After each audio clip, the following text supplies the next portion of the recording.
All right, results of the case studies. So group one, do we have a representative of group one? Gabriel. Okay, go ahead.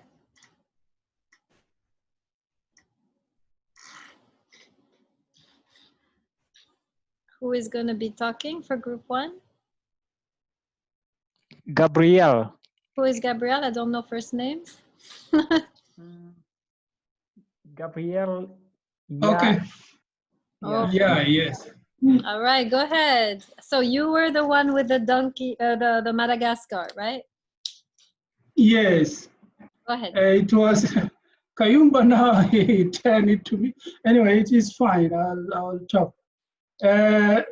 We discussed in our group about this construction of the school within 6 months. And it was a rainy season in the remote area in Madagascar. What we were saying, first of all, there was an issue with the planning first, because both the donor and the NGO and the local NGO, they were supposed to be knowing that this period of time it is going to be a rainy season, and why they fix the project to be implemented within this period of time. And we were trying to do kind of analysis. Maybe there was an issue with the donor. Maybe they were pushing by the back donors to do the implementation within this period of time, and that is why they were not flexible. Anyway, we came up with a number of options to resolve this problem. First of all, we said the local NGO need to negotiate with the donor and ask for no cost extension, or maybe ask for more time so that the project will be implemented. If they are not flexible, there was another option. If the donor, they will accept the school to be built using the materials available in the area there, which is the temporary construction. And we said it is not good also, it will not last for a long time. The other option is, if there is an airstrip in the area and they have more money, they can airlift the items, the building materials, to the remote area so that they can build the school. The last option, if all these options are not working, the donor don't want to accept, to give more time, there is no local materials available in the area, or these options, if they are not, the last option is to return back the fund to the donor. There is no way to do it if they refuse to give us more time, or maybe. So that is the solution we came up with, a number of options.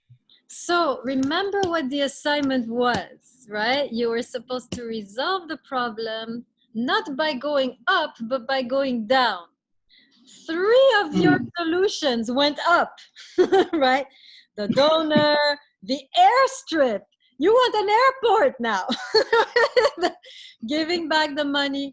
So I was asking, so I want to make clear for everyone, right? The assignment was you have to look into the resources, environmental, cultural resources of the region. So where you started to go in the right direction was when you want to use the local materials. But remember, I mentioned there are not really any materials there. It's a kind of desert place, right? So you were aware of that. So I am still missing, right? I see Hao has raised his hand. I'm still missing the actual listening to the community, to not only the cultural resources, but the environmental resources, right? So I have a couple hands who want to say something. So Hao and then Shumko, go ahead. Well, I have started thinking it'd be a good idea to hire a whole bunch of donkeys or something like that. I mean, people have to move things anyway, or move. So there has to be some local ways of getting stuff moved. When I worked in Nepal, everything was carried on people's backs, even cement and cement blocks. So with a little bit of money, maybe there are ways to use some local transport. Okay, Hao, you were not in that group, were you? Okay, great. I'm going to come back to what Hao just said. Shumko, go ahead. I was thinking more of utilizing local, I don't know, church building or something for school. I don't know if this is starting up school or they already have, they just want to make a formal building for it. I don't know, home groups or local school or something like that. Okay. Not local school, local building where you can gather a group of children. So you're already also looking at what is already there, right? Yeah, Good. because knowing, I mean, I lived in Sri Lanka and rainy season there, you really cannot do much because there's lots of landslides. So I don't know if the situation in Madagascar would have been the same, if it actually makes sense to wait until the rainy season's over, things dry up, and then you build, or how it also depends how severe the rain is, and obviously what local resources they have in terms of, because if it's something normal that they experience, they must have some sort of ways they withstand the rain and they're able to build things during. Yes. Okay. Group one, are you seeing how these two answers, right? Using local way of transportation, using what is already there. That's what I was looking for, right? Something simple, something that's already there, something that's in the environment or in the culture.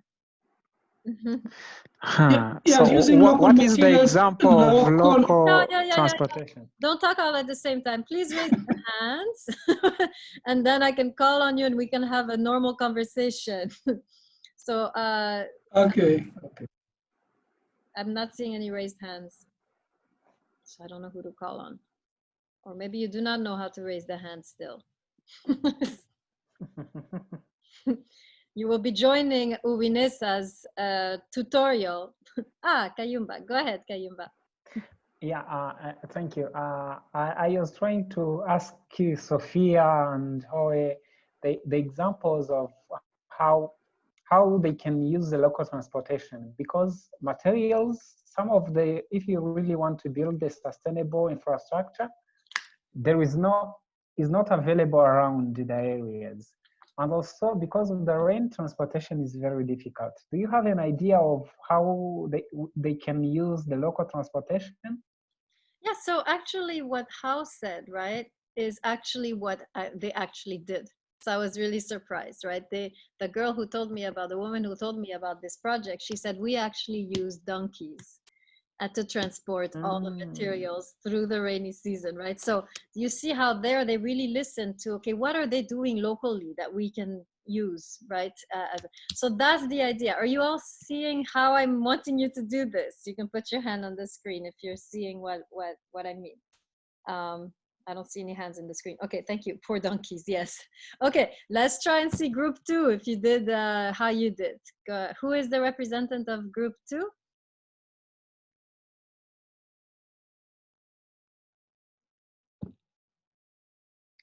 Silence. Okay, Peterson, go ahead. Quick question.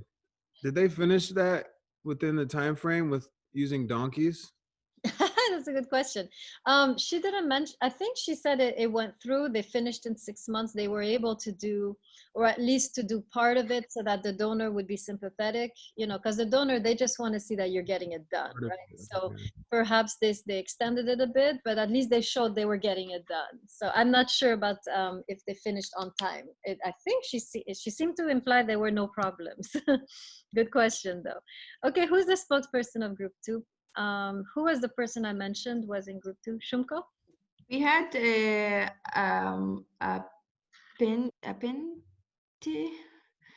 but I can't see her online. Okay, she asked me to present anyway in private chat, so So our case study was about the problem with sanitizing equipment for dealing with birth, and the area is semi-deserty area.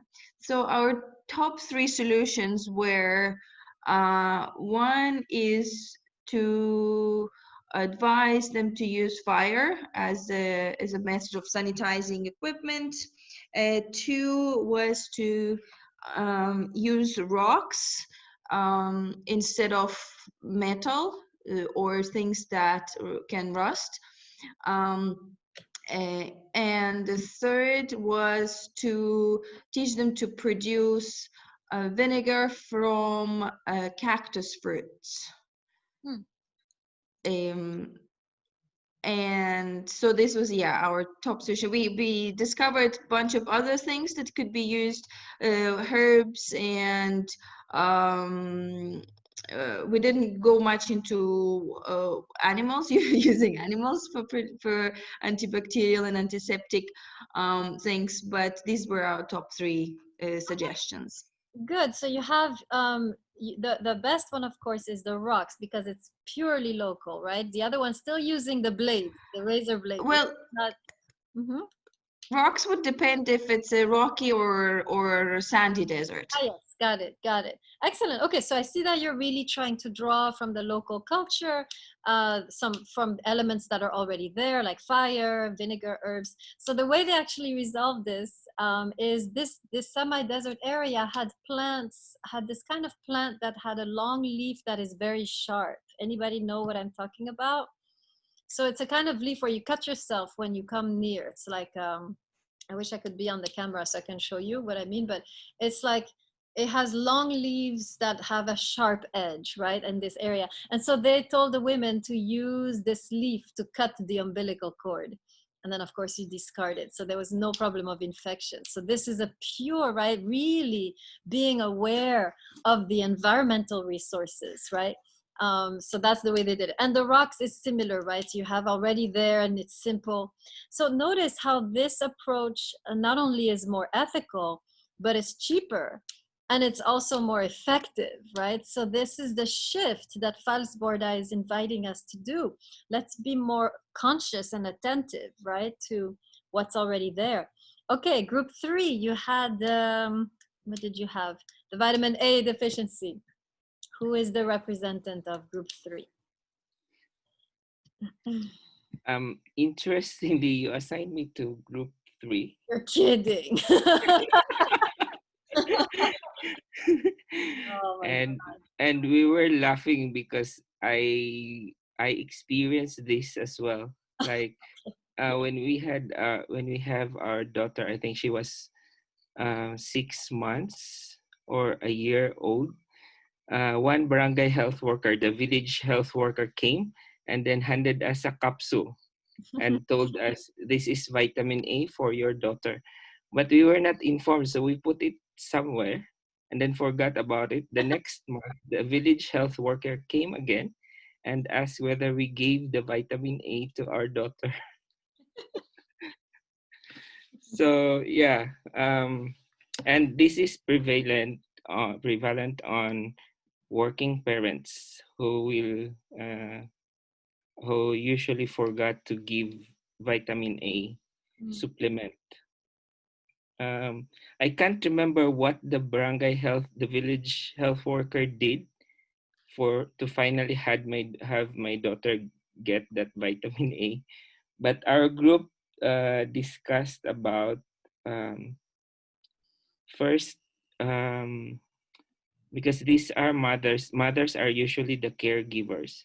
So we can organize them into groups, and then the groups can hold each member responsible whether they have given the vitamin A supplement to their children. And then second is school-based, village feeding, and what is available, vegetables which are rich in vitamin A. And we have programs that we also organized according to group parents, according to proximities, and then they would cook together once a day for 12 days. And then some organization are teaching them about home gardening as well. And we could also use school-based supplementary program, which is very common in the Philippines. Okay, excellent. Okay, hold on. There's a few people trying to reconnect. Well, that's okay. They can reconnect. There she is. She's back. Okay, yeah, no worries. It happens all the time. Okay, so yes, excellent. Group 3. The actual solution that was found in that particular situation was they planted mango trees, which was a local fruit actually. So it was not, there were already mangoes in the country, but not in that particular community somehow. And so they turned to the local, like you were saying, vegetables, fruits, and decided to help the community cultivate those. And that's how they resolved, without even the capsule, right? Maybe initially you had a little bit of the capsule, but then they went pure local, right? That's the idea, right? The more local you can get, the better, more effective. Excellent. Group. The thing is, the government has this national supplementation program for vitamin A. So the capsule is available for free. Yeah. And it's a good, like, temporary situation, perhaps, until they're able to grow enough vegetables or learn how to cultivate. But ultimately, because it wasn't working, right, they turned to something more more concrete. Excellent, good. So you guys are, that's the idea, right? I'm seeing a lot of you turning to the actual resources that you have at hand, right? We forget that as when we are in an NGO, because we have so many outside resources at our fingertips. We forget to really be attentive, right? Group 4, this one was a tricky one. Okay, let's see if you figured out that one. Did we have any Kenyans in group 4?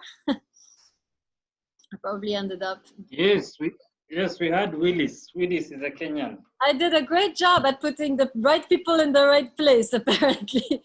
Okay. Yeah, but it was still confusing and hard to make a final decision. Okay, let's see what you came up with.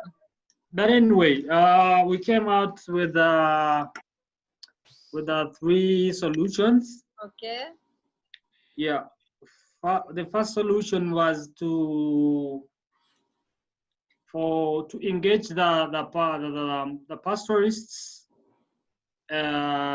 engage them and lease land from them instead of removing them from their ancestral land. We thought that leasing land is a form of renting it from them, maybe for a period, a specific period. Maybe they can negotiate maybe for 50 years and lease that land, and then agree on methods of profit sharing. For example, if land has been leased for 50 years, pastoralists know that land is still owned by them. However, if the farmers set up coffee plantations, then profits from the coffee can be shared on maybe percentage basis, depending on which percentages they agree. Another thing is to gradually engage farmers, because we understand that if it is a group maybe of 200 farmers, they will not take it lightly, all them at the same time. So gradually engaging maybe a section of farmers. If you're able to engage them, tell them the advantages of setting up the coffee plantation, and maybe other farmers will realize the advantages. The farmers, the pastoralists that are allowed to give out their land for coffee plantations to be set on, after realizing the profits from those people that gave out their land, then the pastoralists would, who remained not, who are hesitant at giving out their land would finally join the whole process of maybe leasing out their land or allowing the profit sharing scheme. So we thought that would be a win-win situation between the farmers, but also the pastoralists. Pastoralists should not lose their land. However, farmers can also access lands and make profits, and then be able to share with the pastoralists. Okay, very good. So I like it because it's, you know, a win-win, right? You're really talking, dialoguing. Here's how they actually resolve the issue. Somebody told them finally, right, that actually it was somebody who is a specialist in agriculture, actually informed them that the land where the herders are, when you're herding, it is precisely because the land is not fertile enough for crops. So actually they were not aware that that actual land was already bad for coffee plantation. And that's why people were herding on it, because it was poor land. So the herders always pick the poor land. Well done, Willis. And so they actually realized, they dropped the project because they realized actually it's not to our benefit. So Willis, you mentioned that. Can you tell us more? Thank you so much. I think in our discussion, we mentioned that we looked at the lifestyle of the pastoral communities, the ones you call herders. And we realized that the area they live in is semi-arid. We mentioned that, and it's not very suitable for growing crops. And even the kind of animals they keep are also the local type of animals which are resistant to diseases, and they can only survive in an area, an environment like that. So we talked about that, but we were looking about issues of creativity, how to boost production, but dropping the project, that one we missed out. So, group four. Drop the project. That surprised us. Yeah? I told you that was a tricky one. Group 4, you did not listen to the only local who was with you. You see, you went on your own. You thought you had one Kenyan with you, right? Local person knows the country, and you went off on your own. You see how the temptation is so big to completely. I'm so disappointed, Group 4. You had one Kenyan with you. You were not even able to listen to him, who is on your own level. Okay, but I think you're starting to see, right? That I think I'm making the point very well, that it is hard. It is hard to turn and listen to someone else, right? When you have already this mindset, right? And yes, very good, How. At least you owned up. Yes, you confessed. Very good. Okay, I'm gonna turn my camera back on, and let me actually let me stop and start the recording again.